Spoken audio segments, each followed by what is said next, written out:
I mean, if you think about it, everything's a bit, right? Like, Right. You go to the grocery store and you're like, oh man, my kid loves the fucking Fruit Loops. That's the bit. Is like seeing the joy on your kids. Like you're providing content for the enjoyment of your audience. Your child. I think what solidified this was when Ben called our friendship a collaboration. You gotta eat in this Pokemon world. I choose you, the greatest podcast of them all. I choose you.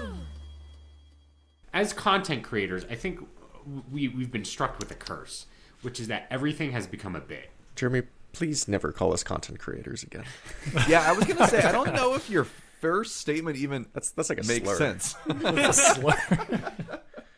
But as let's just say creators, then we make life on this show, and every time you're make walking life? down the store, you're like,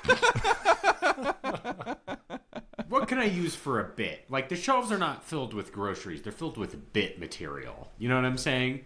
So it's like, am I at the Trader Joe's? Are these waffle cookie JoJo's? Are those funny enough to spend like $8 on to bring onto the show and be like, oh, I bought cookies, whoa, kind of situation? It's like in the Matrix when you look around and everyone's just like the code.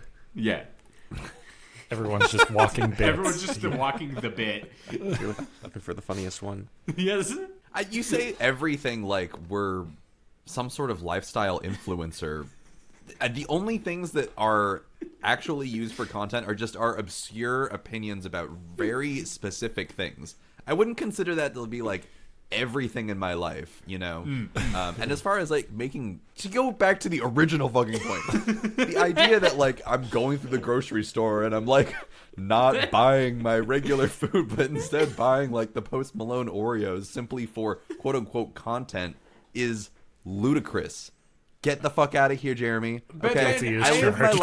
I've done it. I've done that. I live my life, but I know inherently that I would have already purchased it for the pure sake of pleasure. this collaboration that we have. Not because it's going to get us any more clicks, not because it's going to get us any more hits on our website, just because of the pure connection, the joy of creativity and improvisational That's why I bought that. comedy. I bought that Oreo cream soda for the joy. I mean, if you think about it, everything's a bit, right? Like, you go to the grocery store and you're like, oh man, my kid loves the fucking Fruit Loops. That's the bit.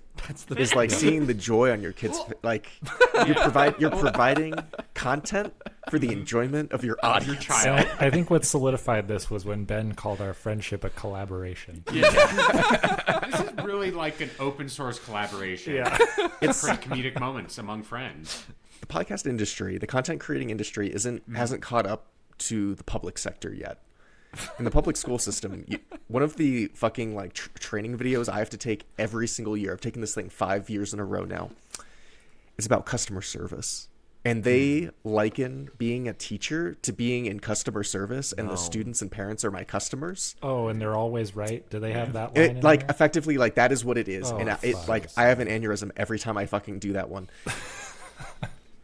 The podcast industry needs to approach everything as like, everyone is an audience. Your family is your target audience. Yes. Your boss, Your target audience. target audience.